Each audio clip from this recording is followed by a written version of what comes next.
നല്ല റമദാൻ മാസമാണ്, നോമ്പ് മാസം, പുണ്യമാസം. അപ്പോൾ എല്ലാവരും നോമ്പ് പിടിക്കുന്ന ആ ഒരു തിരക്കല്ല, നോമ്പ് പിടിച്ചും നോമ്പ് വീടിയും ഒക്കെ നടക്കുന്ന സമയമാണ്. അപ്പോൾ നമുക്ക് എന്തായാലും ഇപ്രാവശ്യം നമ്മുടെ സിംപിളി നാളിൽ ഇപ്രാവശ്യത്തേക്ക് നോമ്പ് തുറക്കൽ സ്പെഷ്യലായിക്കളെ നല്ല മലബാറി സ്നാക്സും വിഭവങ്ങളും എല്ലാം കിട്ടുന്നൊരു ഹോട്ടലുണ്ട് എറണാകുളത്ത്, റോളക്സിയോ. നമ്മളിപ്പോൾ കയറുന്നത് റോളക്സിയോയുടെ ഒരു പുതിയ ബ്രാഞ്ചാണ്. ഇത് മാമംഗലത്താണ്. മാമംഗലം നാഷണൽ ബിൽഡേഴ്സിൻ്റെ ഓഫീസിന് അടുത്തായിട്ട് തന്നെ, അതായത് നാഷണൽ ബിൽഡേഴ്സിൻ്റെ അടുത്തായിട്ടും മോഡേൺ ബ്രെഡിൻ്റെയും നടുക്കായിട്ട്, ഇത് രണ്ടിൻ്റെയും നടുക്കായിട്ട് തന്നെയാണ് ഇപ്പോൾ പുതിയൊരു ബ്രാഞ്ച് തുടങ്ങിയിരിക്കുന്നത്.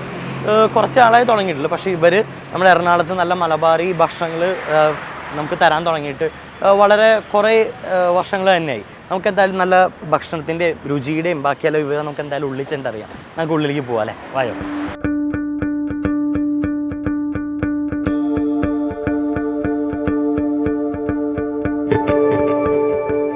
നമസ്കാരം നാസർക്ക. ഇതാണ് നാസർക്ക, നമ്മുടെ ഇതിൻ്റെ ഓണറാണ്. നാസർക്ക, നമ്മൾ തുറന്നിട്ട് എത്ര നാളായി?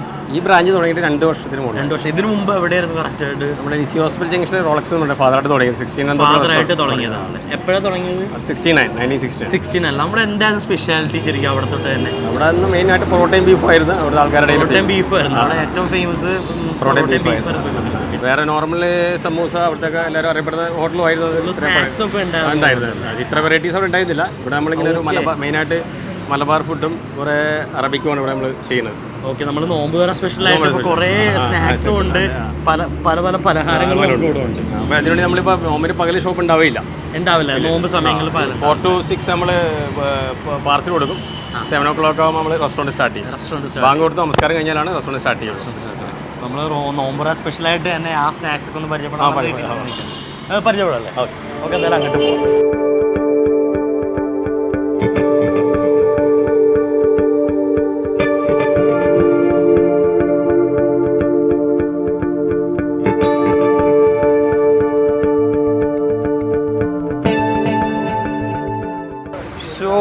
ഇതെന്തത്? ഇതൊരു വെറൈറ്റിയാണ്. ഇത് മൊത്തം വെറൈറ്റിയാണ്.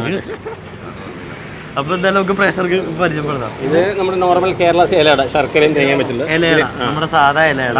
ഇത് ഇറച്ചിപ്പത്തിരി, ഫില്ലിങ് ബീഫും ചെയ്യും, ചിക്കൻ. ഇത് നമ്മൾ ചിക്കൻ്റെ ചെയ്യുന്നത്. ചിക്കൻ്റെ തുർക്കിപ്പത്തിരി എന്ന് പറയും, ഒരു മലബാർ ഐറ്റമാണ്. ഇതിനുള്ള ഹാഫ് ബോയിൽഡ് എഗും ചിക്കൻ്റെ മസാലയാണ്.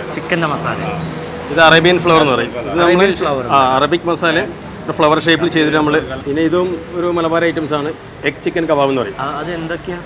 അത് ഹാഫ് ബോയിൽഡ് എഗിൻ്റെ മുകളിൽ ചിക്കൻ്റെ മസാല നമ്മൾ ടോപ്പ് ചെയ്തിട്ട് ഫ്രൈ ചെയ്യണം. ഇത് നോർമൽ സമൂസ ബീഫാണ്, ചിക്കൻ ചെയ്യാറുണ്ട്. നമ്മൾ ബീഫാണ് കൂടുതൽ ചെയ്യുന്നത്. ചിക്കൻ റോൾ ഇത് ബീഫിലും ചെയ്യും. ഇതൊരു ഒതന്റിക് അറബിക്കാണ്, ഫതായർ എന്ന് പറയും. അതിലൊരു ചിക്കനും മഷ്റൂമും ഫ്രഷ് ക്രീം ഫില്ലിംഗ് ആണ് അതിൽ. അത് ബേക്ക് ചെയ്യാനാണ്. ഫ്രൈയിൽ തീരെ ഓയിൽ ഉണ്ടാവില്ല. അത് നമ്മളെ ചെമ്മീനുണ്ട ഇവിടെയൊക്കെ കൊഴുക്കട്ടാന്ന് പറഞ്ഞൊക്കെ ചെയ്യും. പക്ഷെ നമ്മളിത് മലബാർ സ്റ്റൈലിൽ ഒരു ചെമ്മീൻ വെച്ചിട്ട് ചെയ്യുന്നത്, ചെമ്മീനും തേങ്ങ ചെയ്യുന്നത്. ഇത് ബോയിൽഡ് എഗ് ഫ്രൈ ചെയ്തത്, മുട്ട പൊരിച്ചത് തന്നെ പറയും, ഫുൾ മുട്ട പൊരിച്ചത്. കട്ട്ലൈറ്റ് ഇത് ഉന്നക്കായ ഫേമസ് മലബാറി. അത് മുട്ട നിറച്ചതെന്ന് പറയും. അത് ബോയിൽഡ് എഗിൻ്റെ അകത്തുനിന്ന് മുട്ടയുടെ യോക്ക് മാറ്റിയിട്ട് രണ്ടാമത് പൊടിച്ച് ചിക്കൻ കൂടി ഫില്ല് ചെയ്തിട്ട് രണ്ടാമത് ഫ്രൈ ചെയ്യുന്ന സാധനം. അത് mutton puffs. Pure original mutton KEAM വെച്ചാണ് ചെയ്യുന്നത്. നമ്മൾ മാത്രം മട്ടൻ്റെ ആരും ഇങ്ങനെ സ്നാക്സ് ചെയ്യാറില്ല, എക്സ്പെൻസീവ് ആകുന്നുണ്ട്. നമ്മൾ എല്ലാ കൊല്ലം മട്ടൻ പപ്സ് ഉണ്ടാവാറുണ്ട്. അത് 10-30 തരും. ഡെസേർട്ടാണ്. അത് ചെനാദാലും മുട്ടയും വെച്ചിട്ട് ബേക്ക് ചെയ്യുന്ന സാധനമാണ്. അത് ചട്ടിപ്പത്തിരി. അത് നോൺ വെജ് ആണ്. അതിൽ ചിക്കനും എഗ്ഗും ആണ് അതിനകത്ത്. അത് കായ്പോള. അത് ഈ കോഴിമുട്ടയും പഴവും പിന്നെ കിസ്മിസും കഴിച്ചുകൊണ്ടേക്കിട്ട് ഫില്ല് ചെയ്യുന്ന സാധനമാണ്. എന്താ നിങ്ങൾ ഇഷ്ടമില്ല? എനിക്ക് ആ ചട്ടിപ്പതിരി അല്ലേ, അവർ കുറേ ലെയർ വെച്ച് ചെയ്യുന്നുണ്ടല്ലേ. ഒരു ലെയറിൽ മുട്ട, ഒരു ലെയർ ചിക്കൻ, അങ്ങനെ ചെയ്യണം. മനസ്സിലായോ? അതിൻ്റെ അകത്തൊരു 8 ലെയർ ഉണ്ടാവും ശരിക്കും പറഞ്ഞാൽ. ഇത് ചട്ടിപ്പത്തിരിയാണ്. അപ്പോൾ ഒന്ന് ടേസ്റ്റ് ചെയ്യാൻ പോകാം, കാരണം ഇവിടെ നിന്ന് ഇത് മൊത്തം തീരുമ്പോൾ തന്നെ. അത് ഹാഫ് മുട്ടയുണ്ട്, ചിക്കനുണ്ട്. ഇതൊന്നുമല്ല, നമുക്ക് സ്പെഷ്യലായിട്ട് ഇന്ന് ഉണ്ടാകാൻ പോകുന്നതെന്ന് പറഞ്ഞാൽ മുട്ടമാലയാണ്.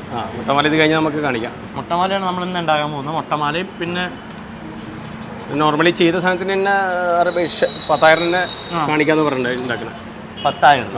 ഒരു അറബിക് ഒരു ഡിഷും കൂടി കാണിക്കുന്നുണ്ട്. നമ്മുടെ നോമ്പ് സ്പെഷ്യലായിട്ടാണ് കാണിക്കുന്നത്. ഫത്തായറിൻ്റെ തന്നെ ഒന്നും കൂടി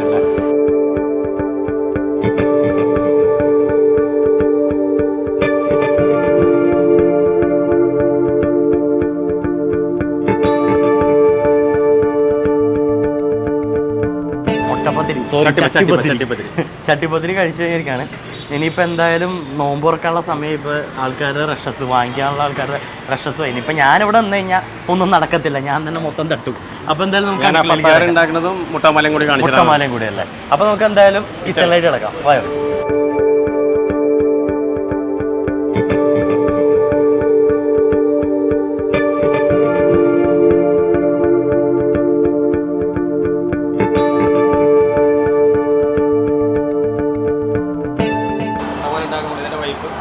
നമസ്കാരം. ആരെന്ന് നമുക്ക് മുട്ടമാലയാണല്ലോ ഇപ്പൊ ഉണ്ടാക്കുന്നത്. ആരുണ്ടാക്കുന്നത്? ഇത്തയാണ്. അപ്പൊ ഇത്തയാണ് നമുക്ക് ഇന്ന് മുട്ടമാല ഉണ്ടാക്കി തരാൻ പോകുന്നത്. അപ്പൊ അതിന്റെ ആണോ അത്? വെള്ളം തിളച്ചിരിക്കുകയാണ്, അതിലേക്ക് പഞ്ചസാര ഇടണം. ഓക്കെ, ഇത് കുറച്ചേരം വെക്കണമല്ലോ. ഇത് എന്ത് ചെയ്യപ്പോ പഞ്ചസാര ഇട്ടിട്ട് നമ്മള് ഷുഗർ ഇങ്ങനെ ഒരു കോൺസെൻട്രേറ്റ് അതുവരെയും ഇത് തിളപ്പിക്കണം. പാനി, പഞ്ചാര പാനിയല്ലേ? പഞ്ചാരപ്പാനി ആവുള്ളത് ഫസ്റ്റ് സ്റ്റെപ്പാണ്. നമ്മൾ ആദ്യം പഞ്ചാര കുറുക്കി പാനിയാക്കണം. ഇത് എത്ര നേരം വേണ്ടി വരും? ഇത് പഞ്ചസാര പാനിയാവാൻ ഒരു 10 മിനിറ്റ് വേണം, നല്ല ഫ്ലെയിം ആയതുകൊണ്ട്. ഇത് സാധാരണ വീടുകളിലെ ഫ്ലെയിമിലാണെങ്കിൽ അതിന് കൂടുതൽ ടൈം നമ്മൾ ഇത് എന്നും ഉണ്ടാക്കാനുള്ള ഡിഷാണോ മുട്ടമാല? ഇവിടെ സ്ഥിരമായിട്ടുണ്ട് മുട്ടമാല ഉണ്ടല്ലേ. അപ്പൊ തന്നെ കുറേ വിഭവങ്ങൾ അവിടെ നിരത്തി വെച്ച് ഒരെണ്ണം ഞാൻ ടേസ്റ്റ് ചെയ്തു. നോമ്പിന്റെ ഇതായിട്ടില്ല. നോമ്പിനാണ് വൈകിട്ട് ഇങ്ങനത്തെ സ്പെഷ്യൽസ് ഒക്കെ ഉണ്ടാക്കുന്നത്, അല്ലെങ്കിൽ സാധാരണ റെസ്റ്റോറൻറ്റ്. ഇത് കക്കറോട്ടിയാണ്. കക്കറോട്ടി ഒരു മലബാർ ഡിഷാണ് അത്. പത്തിരി, ചെറിയ ചെറിയ പത്തിരി ഉണ്ടാക്കിയിട്ട് ചിക്കൻ, മട്ടൺ അല്ലെങ്കിൽ ബീഫാ ഏതിലെങ്കിലും ഒന്നില് ഇട്ടിട്ട് ഇങ്ങനെ. ഇത് നമ്മുടെ എന്താ പറയാ പിടി പോലത്തെ സംഭവമല്ലേ? തിക്കടി എന്നൊക്കെ പറയും ചില ആളുകളൊക്കെ. നമ്മള് നേരത്തെ കണ്ടോണ്ട് പിടിയില്ലേ, അതേപോലത്തെ സംഭവം തന്നെ പത്തിരിയാക്കി ഇട്ട് കറിയുടെ ഒപ്പം തന്നെ ഇട്ട് നമ്മള് അതില് ഉള്ളിയൊക്കെ മുരിച്ച് ഇതൊക്കെ മുരിച്ച് അതിലേക്ക് താളിച്ചൊഴിച്ച് മിക്സ് ചെയ്യണോ അല്ലേ? ഇട്ടോളൂ, ചെയ്തോളൂ. അപ്പൊ അതിനകത്തോട്ട് ഒരു എന്താ പറയാ താളിപ്പ് ഇട്ടേക്കാണ്. ശരിക്കും കറി ഇത് അങ്ങനെ തന്നെ വിളമ്പുന്നത്. കംപ്ലീറ്റ് മീലാണത്. മീൻസ് ഇതിനി വേറെ ഒരു കറിയുടെ ആവശ്യമില്ല. പുതിനയൊക്കെ ഇട്ട് ശരിക്കും താളിച്ചു തോന്നുന്നു. പുതിന, മല്ലിയില, വേപ്പില, ഉള്ളി. നല്ല ഫ്ലേവർ ഇപ്പോഴും ഇവിടുന്നേ കിട്ടുന്നുണ്ട്. ഇത് ചിക്കൻ അല്ലേ? ചിക്കനാണ്. ഇത് നമുക്ക് ഇതിന് എന്തൊക്കെയാ വേണ്ടത് ശരിക്കും? ഇതില് ശരിക്കും മുട്ട, നമ്മള് മുട്ട സെപ്പറേറ്റ് ചെയ്യും. മുട്ട സെപ്പറേറ്റ് ചെയ്ത് എടുക്കും. ഇതില് ഇത് വെള്ള, മുട്ടയുടെ വെള്ള, ഇത് മുട്ടയുടെ യോക്ക്. മുട്ടയുടെ വെള്ള, ഇത് മുട്ടയുടെ യോക്ക്. മഞ്ഞക്കരു. നമ്മളിതിൽ താറാമുട്ടയും കോഴിമുട്ടയും മിക്സ് ചെയ്യും. കാരണം താറാമുട്ട ഒരു കളർ കിട്ടാൻ വേണ്ടിയിട്ട് കൂടിയിട്ടാണ് അതിൽ താറാമുട്ട ഇടുന്നത്. താറാമുട്ട ഇടുന്നത്. താറാമുട്ടയ്ക്ക് ഇത്തിരി കൂടി ഓറഞ്ച് കളർ ഉണ്ടാവും. ഇത് രണ്ടുമാണ് മെയിൻ ഇൻഗ്രീഡിയൻസ്. പഞ്ചസാര. ഇത് മൂന്നും. മുട്ടയുടെ വെള്ളയാണ് നാട്ടിലൊക്കെ യൂസ് ചെയ്യാറ്, ഇത് അഴുക്ക് മാറി നിൽക്കാൻ വേണ്ടി. ഞങ്ങളിപ്പം ഒരു കുറുക്ക് വഴിയാണ്, വലിയ പരിപാടികളായതുകൊണ്ട് നാരങ്ങ പിഴിഞ്ഞ് വെക്കും. അപ്പൊ അഴുക്ക് ഇങ്ങനെ സെപ്പറേറ്റ് നീങ്ങി നിൽക്കും, മിക്സ് ആവില്ല. അപ്പൊ പെട്ടെന്ന് കളയാം. പഞ്ചസാര അഴുക്കുണ്ടാവും, അത് കാർബൺ ആവുള്ളൂ. അപ്പൊ അതിന്റെ ആ അഴുക്കൊക്കെ മാറിക്കാൻ വേണ്ടി നമ്മൾ പൊടിക്കുകയാണ് ശരിക്കും. നാരങ്ങ പിഴിഞ്ഞ് അല്ലേ? എന്ത് ഡിഷ് പഞ്ചാര യൂസ് ചെയ്യുന്ന എന്തെങ്കിലും അത് യൂസ് ചെയ്യാം. സിറപ്പാക്കണല്ലേ? സിറപ്പാക്കുമ്പോൾ നാരങ്ങ നീര് പിഴിഞ്ഞിട്ട് കഴിഞ്ഞാൽ ആ അഴുക്ക് നമുക്ക് അടിഞ്ഞു കൂടി തരും. അപ്പൊ അത് അങ്ങോട്ട് ക്ലിയർ ചെയ്താൽ മതി. ഇത് ശരിക്കും പഞ്ചസാര ലായനയാക്കുമ്പോ ഇത്ര കൃത്യമായി ചൂടുന്നോ അങ്ങനെ അളവൊന്നും എന്തൊക്കെയുണ്ടോ? അങ്ങനെ ശരിക്കും നല്ല ഫ്ലെയിം ഉണ്ടെങ്കിലാണ് മുട്ടമാല ശരിയാവുള്ളൂ. അതെ. അപ്പൊ ഞാൻ എവിടെ കേട്ടെന്ന് പറഞ്ഞാൽ ഇത്ര ചൂടിൽ ഇത്ര സമയം ഇത്ര റേഷ്യോയിൽ ചെയ്തില്ലെങ്കിൽ ഇതായി പോകുന്നു. ഇത് ശരിക്കും ഇങ്ങനെ ഇതുണ്ട്, ഈ ബബിൾസ് നന്നായിട്ട് വരണം ഇതില്, ഇല്ലെങ്കിൽ അത് മാലയുടെ ആ ഒരു ഇത് കിട്ടില്ല. നമുക്കിങ്ങനെ ബബിൾസ് ആയിട്ട് നിൽക്കുമ്പോഴാണ് ആ മാല നമ്മൾ ചെയ്യാൻ പോകുമ്പോൾ നീങ്ങി നിൽക്കുക. ചെയ്യട്ടെ ഇനി അത് നമുക്ക് ചെയ്യാം. ഒരു സ്പൂണാണ്, ഇതിൽ ഹോൾസ് ഉണ്ട്. ഇങ്ങനെ മുട്ട ഒഴിച്ചു കഴിഞ്ഞാൽ ഇതിന്റെ അടിയിൽ കൂടിയാണ് വരാം. ഇതൊരു എന്താ പറയുക തവി, ഒരു സ്പൂണാണിത്. ഇതിനകത്ത് 4 ഹോൾസ് ഉണ്ട്. ഇതിനകത്താണ് നമ്മൾ മുട്ടയുടെ എന്താ ഫില്ല് ചെയ്യുന്ന ആദ്യം? റെഡ് അല്ലേ? യോക്ക് ഫില്ല് ചെയ്യണ ഇതിനകത്താണ്. അപ്പൊ ഇതിന്ന് ഇങ്ങനെ ഊർന്ന് അങ്ങനെ ഇടുന്നതല്ലേ? ഇതിലേക്ക് ഒഴിച്ചു വേണ്ട. ഓക്കെ, അത് ഒഴിച്ചിട്ട് ഞാൻ ഇതിലേക്ക് വിടുവാണ്. നമ്മൾ ജിലേബി ഒക്കെ ഉണ്ടാക്കുന്ന അതുപോലെ തന്നെ. ജിലേബി ശരിക്കും എണ്ണയിലല്ലേ ചെയ്യണേ, ഇത് പഞ്ചസാരയുടെ സിറപ്പാണ്. സിറപ്പ് ജിലേബി ഇട്ടാൻ വേണ്ടി ഇങ്ങനെ ഇങ്ങനെ ഇങ്ങനെ കുനി കുനി കുനി ഉണ്ടാക്കി. ഇത് ശരിക്കും നൂഡിൽസ് പോലെ വരുന്നുണ്ട്. അതെ അതെ, എന്താ പറയാ, അത് ഇതാണ് ശരിക്കും മാല എന്ന് പറയണത്. ഇതാ മുട്ടയുടെ ഇത് മാലയാക്കും. അപ്പൊ നമ്മൾ ഇതെന്ത് ചെയ്യും, വൈറ്റ് വെച്ച് ഇതിനൊരു ബേസ് ഉണ്ടാകും. ആദ്യം ആ ബേസ് അടിയിൽ വെച്ചിട്ട് വേണം ഇതിന്റെ മേളിൽ മാല ഇങ്ങനെ മാല ഇടാനല്ലേ.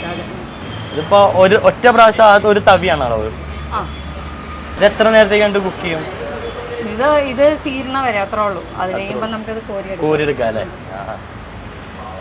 ഇപ്പൊ തന്നെ കോരിയെടുക്കുക. അത് ഇത് ആ ഒരു എന്താ പറയാ, നമ്മുടെ തവിയിലത്തെ ആ ഇത് യോക്ക് തീർന്ന ആ സമയം മാത്രം നമ്മൾ കുക്ക് ചെയ്യുള്ളൂ. അത് തീർന്നപ്പം നമ്മളത് കോരിയെടുക്കും.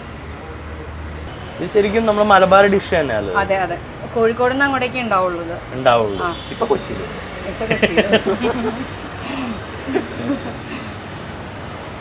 ഇത് നമ്മള് എന്തിനു വിളമ്പുന്നത്? റംസാന്. ഇത് ശരിക്കും നാട്ടില് നമ്മള് കല്യാണം കഴിഞ്ഞ പുതിയാപ്പിളമാരൊക്കെ അവർക്ക് കൊടുക്കുന്ന മെയിൻ ഡിഷാണ്.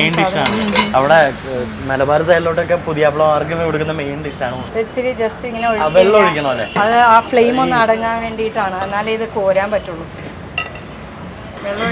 ഇത് ഇങ്ങനെ ക്ലിയർ ആയി കിട്ടാൻ വേണ്ടിട്ടല്ലേ വെള്ളം ഒഴിച്ചേ? നമുക്കിത് കോരിയെടുക്കാൻ എളുപ്പത്തിന്, അല്ലെങ്കിൽ കാണൂല ഈ സാധനം അവിടെ എവിടെയൊക്കെ ആയിട്ട് നിൽക്കും. ഇപ്പൊ എല്ലാം കൂടെ ഒരുമിച്ച് വന്നു കണ്ടോ. കോരാണ് മുട്ടമാലയുടെ മാല കോരാണ്. മുട്ട തന്നെ മാലന്ന് വിളിക്കും. ഇത് നമ്മളിപ്പോ ഇട്ട യോക്ക് ഈ ഒരു രീതിയിൽ നൂല് പോലെ ആയി വന്നേക്കാണ്.